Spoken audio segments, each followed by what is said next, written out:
pound. Ronti, she asked suddenly, you're single, right? The question caught him off guard. He hesitated just a moment, thinking of Bimbo and their new baby Mofe in their cramped apartment somewhere at the outskirts of the city. But Mariah's captivating smile and the bright light of the restaurant blurred his sense of responsibility. Yes, ma, I'm not married, he lied smoothly, forcing himself to appear calm.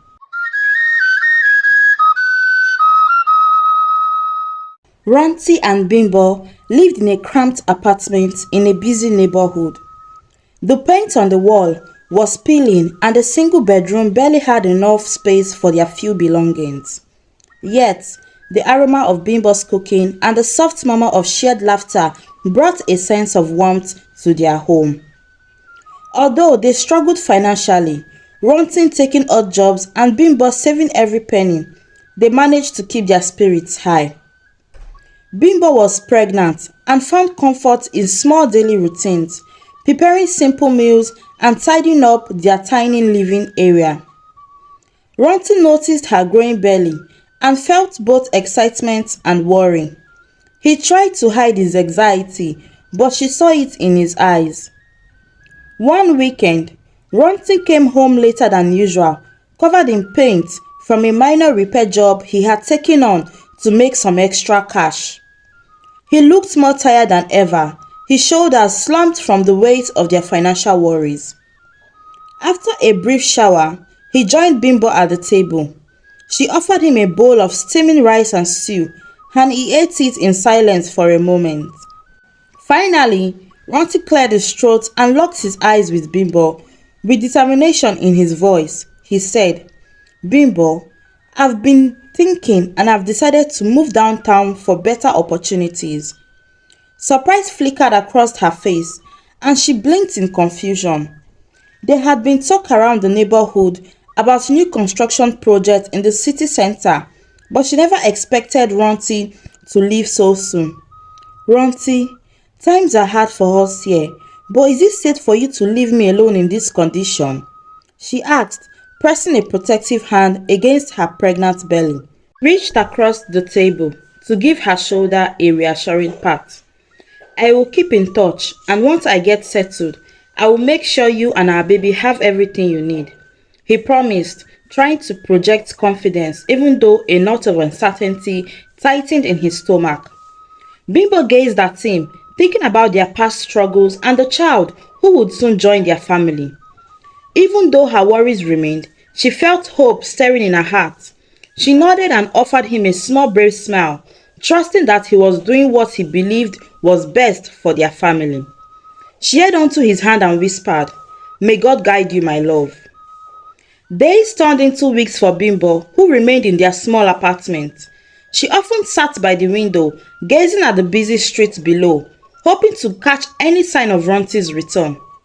Each night, she carefully counted the little money she had, worried about food, rent, and her hospital bills when the baby finally arrived.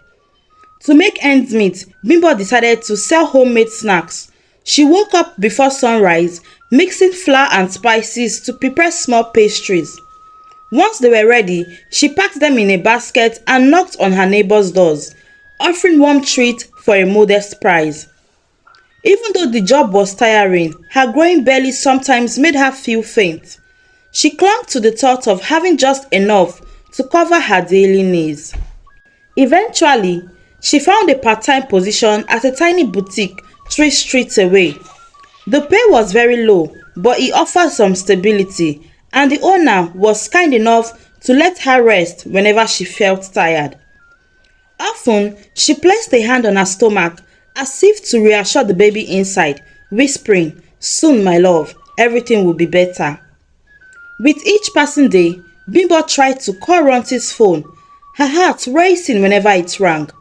Sometimes it went straight to voicemail, other times it rang endlessly without an answer.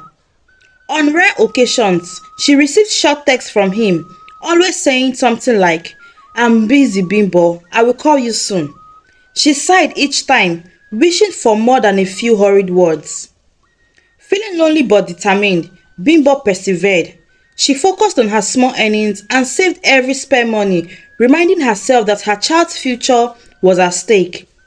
One evening, after she returned from the boutique, she felt a sharp pain. Panic and excitement washed over her as she realized it was time. Some of her neighbors rushed her to the local hospital, where after hours of labor, she finally gave birth to a beautiful baby boy. She named him Mofe, inspired by her hope for a better future. Meanwhile, downtown, Ronti began his search for stable employment. The streets were full of people rushing in all directions, and tall buildings seemed to touch the sky. Determined to succeed, he visited a few job agencies and left his phone number with anyone who might help. After days of waiting anxiously in a cramped hostel, his phone finally rang with an offer. He was hired as a private driver for Morayo, a wealthy businesswoman who owned several companies in the city. When he first arrived at her building, he was amazed by its shimmering glass and the doorman who greeted him politely. Inside, the lobby looked like a grand hotel, decorated with gleaming marble floors and a large chandelier. Morayo lived in a luxury house on the top floor, complete with a balcony that overlooked the bustling city below. The moment Ronti saw the sleek black car he would be driving, he felt both excitement and a touch of nervousness. The car's leather seats and high-tech controls were unlike anything he had handled before. Every morning, he arrived early, making sure the car was spotless. Morayo sometimes emerged from the building, wearing stylish dresses and designer shoes, her phone in hand as she managed calls and emails. She rarely missed a beat, directing Ronti on where to go, meetings in tall office towers, lunches at expensive restaurants, or quick stops at high-end boutiques. The pay was very good, far better than any job he had ever had, and he soon grew used to the fine meals and exclusive events that came with the position. One afternoon, as Ronti smoothly navigated through heavy traffic, Morayo complimented him on his driving skills. "Ronti, you handle the road so well," she said. "Thank you, ma. You must have lots of experience." He glanced at her in the rearview mirror and smiled humbly. "I learned very young and I've been driving for a while," he said. Morayo seemed impressed, tapping her manicured nails on her phone while giving him a thoughtful look. She then invited him to accompany her to several important meetings, explaining in a tone that mixed both trust and authority. "Stay close. I need you available at all times." The longer Ronti worked for Morayo, the closer they became. At first, it was nothing more than polite conversations in the car. She would ask, "How was your weekend?" and he would reply simply, "It was good, ma." But over time, their talks grew more personal. When she had late meetings, Morayo sometimes invited him to join her for dinner. Those dinners started in casual restaurants where she would discuss her hectic schedule and Ronti would help quietly. He was eager to appear helpful, grateful for the good pay and steady employment. Before long, Morayo began choosing more exclusive places like rooftop lounges and candlelight restaurants where the waiters knew her by name. These evenings stretched late into the night, often ending with Morayo leaning towards Ronti, a glass of wine in hand, teasing him about being too serious. He tried to stay reserved, but the perfume she wore and the easy confidence in her voice drew him in. One evening, after finishing a lavish meal, Morayo leaned back in the chair and studied him with a sharp eyes. He noticed her gaze and felt his heart pound. "Ronti," she asked suddenly, "you're single, right?" The question caught him off guard. He hesitated just a moment, thinking of Bimbo and their new baby Mofe in their cramped apartment somewhere at the outskirts of the city. But Morayo's captivating smile and the bright light of the restaurant blurred his sense of responsibility. "Yes, ma, I'm not married," he lied smoothly, forcing himself to appear calm. Mariah's face lit up at his words. That marked the beginning of something deeper than just late-night dinners. She bought him sleek suits, saying, "You need to look the part if you're going to drive me around." She gave him the latest smartphone, insisting he stay connected at all times. She even handed him tickets to exclusive events, telling him, "You will accompany me, of course." He smiled, nodding in agreement. With each gift, Ranti felt a strange mix of guilt and excitement. He began ignoring Bimbo calls whenever he was with Morayo, letting his phone vibrate in his pocket until it stopped. Later, he would send short messages like, "I am in a meeting, will call you later," even when he had no intentions of following through. Thoughts of Mofe and the small apartment weighed on him, but he pushed them aside, dazzled by Morayo's world of wealth and attention. A year passed quickly, filled with private parties and luxurious outings. Morayo, never one to hide her desires, finally told Ranti, "I've never met anyone so loyal. Let's make this official." She wanted a quiet wedding, away from prying eyes and tabloids. Ranti hesitated, remembering Bimbo, but the lure of an even better life was so strong. Blinded by luxury and the promise of an even better life, Ranti accepted, never mentioning his first family waiting at the fringes of the city. Back in her small apartment, Bimbo's days had become a pattern of hard work and endless worry. She woke up early to prepare simple meals for Mofe, then hurried off to her part-time job at the boutique. Although her earnings were so small, every bit helped them survive. Some neighbors often commented on how fast Mofe was growing, his innocent look only deepened Bimbo's sadness. In the evenings, after putting Mofe to bed, she would sit, wondering if Ranti would ever come back. She reminded herself that he had promised to provide for them, but the phone calls and financial support never arrived. Sometimes she dialed his number until the line went dead, leaving her with nothing but the sound of her own heartbeat. One afternoon, as she stood behind the boutique counter folding clothes, a familiar face appeared at the door. It was Lanre, an old friend who now worked at a hotel downtown. He looked troubled, avoiding her eyes as she led him outside for a quiet chat. With a grave look, he confided, "Bimbo, I saw Ranti at an event. He is married to that wealthy woman named Morayo, whom he worked for." Stunned, Bimbo nearly dropped her phone. "Married?" she echoed, her voice trembling. The street noise seemed to fade into the background, and her head spun. Lanre looked away, confirming in a hushed tone, "Yes, they actually got married 2 months ago at a private wedding ceremony." Shaking to her core, Bimbo excused herself from work early. She rushed home, tears already burning her eyes. The tiny apartment felt even more suffocating now. She forced a smile as Mofe looked at her, hugging him tightly without a word about what she had just learned. That night, Bimbo held Mofe close, tears streaming down her cheeks. She whispered, "Ranti, how could you do this to us? Mofe and I needed you." Overwhelmed but determined, she realized she had no choice but to carry on without him. Though her heart felt shattered, Bimbo refused to be broken.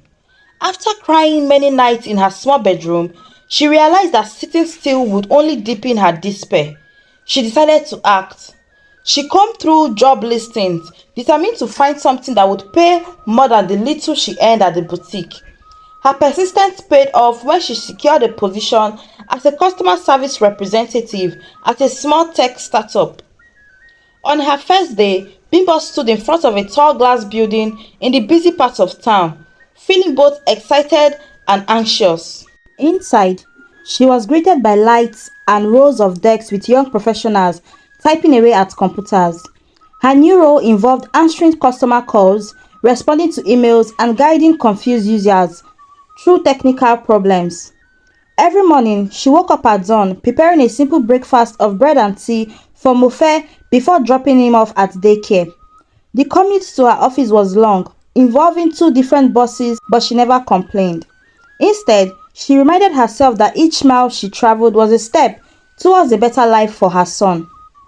As she settled into her job, she discovered she had a natural talent for handling difficult customers. She spoke calmly and kindly, turning angry callers into satisfied clients.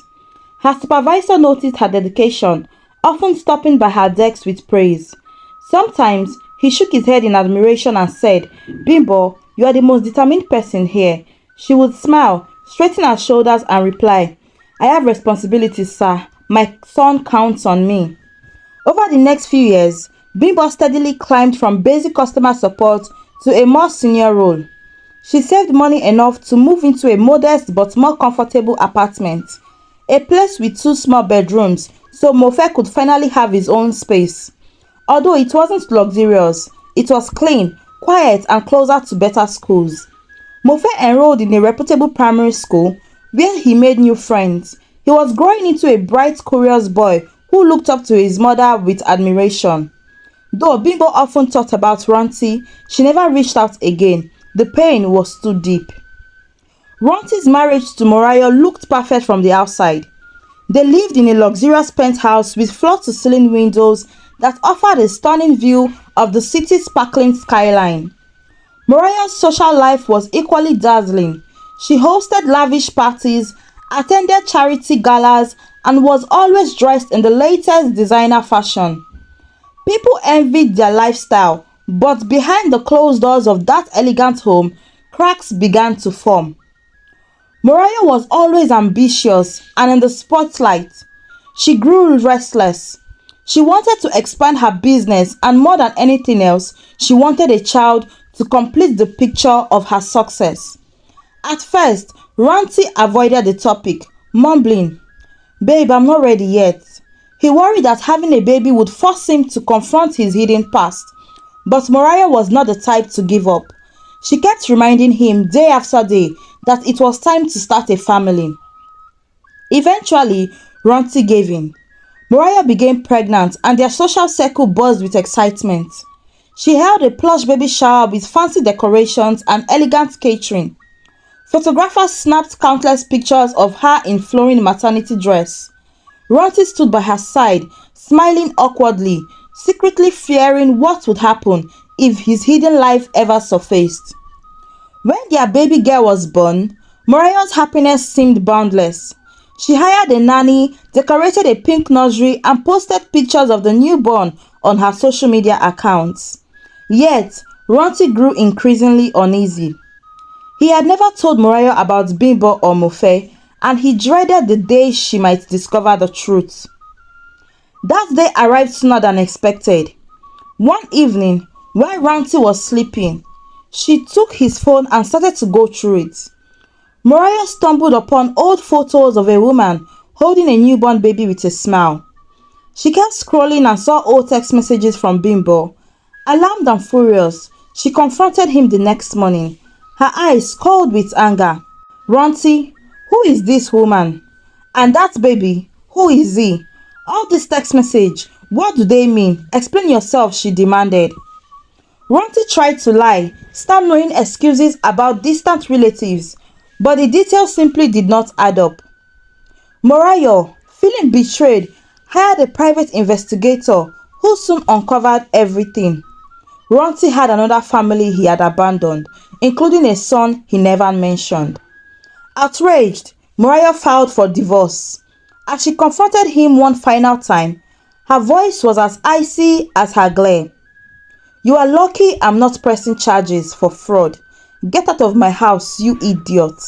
Without a chance to explain further, Ranti packed what few clothes he could, zipped up a single suitcase and stepped out of the penthouse he had once called a home.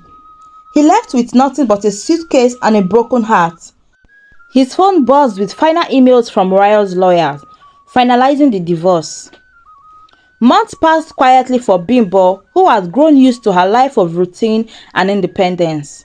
She woke early each day to fix Mofe's breakfast before sending him off to school, then hurried to her job at the tech startup.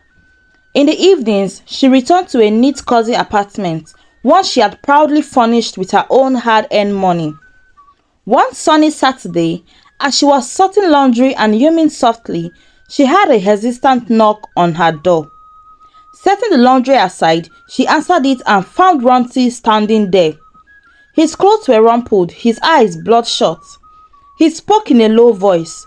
"Bimbo, please don't freak out. Can we talk?" She hesitated, but something in his voice told her he was serious. Without another word, she stepped back aside, letting him into the living room he had once longed for him to see. Ronti's eyes darted around the tidy space after sinking onto the couch. He wiped his forehead and finally confessed. "Morayo discovered everything and divorced me. I lost the apartment, the car, everything. I've been living in a friend's spare room. I'm sorry for everything I have done to you." Bimbo stayed silent, remembering all the nights she had cried herself to sleep.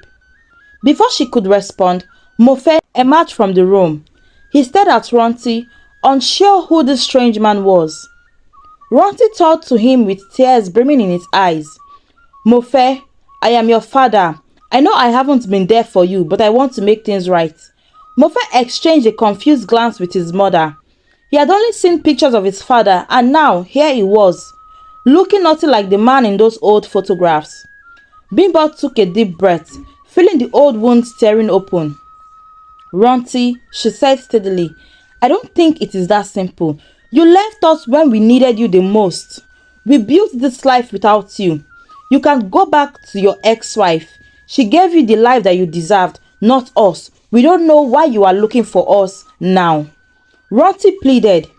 "I know, and I regret my choices. Please let me be a part of your lives. At least let me try to support Mofe's schooling." Bimbo shook her head, her heart heavy. "I am sorry, Ronti. Me, Bimbo, I cannot trust you anymore," she answered, her voice trembling with a mixture of sadness and resolve. "We are doing fine on our own. Maybe one day Mofe will want to know you, but for now, you have to respect our space." Knowing there was no easy path to forgiveness, Ronti nodded slowly. He stood up and left quietly, aware that his betrayal had cost him the family he once cherished. When the door closed, Bimbo turned to Mofe and gave his shoulder a reassuring squeeze. Though her heart pounded with leftover pain, she knew this was the right choice for both of them to move on and continue the life they had built without Ronti's broken promises. Morayo enjoyed her life without Ronti in it. She lived lavishly, taking care of her daughter alone and avoiding Ronti by all means. She cut him out of their lives completely, never wanting to have anything to do with him again. The story demonstrates that deceit can cause deep wounds and permanently damage relationships.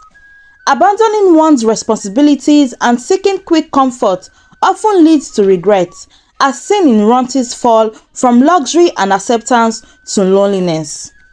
Meanwhile, Bimbo's strength and perseverance shows that hard work and self-reliance can help people overcome betrayal and move on to a better life. Ultimately, the narrative underscores that honesty, responsibilities, and resilience are crucial in building lasting bonds and personal fulfillment. Thank you so much for watching this fantastic story on African Stories by Tiana. Please don't forget to like, comment, share, subscribe, and turn on the notification bell for more amazing stories. See you next time.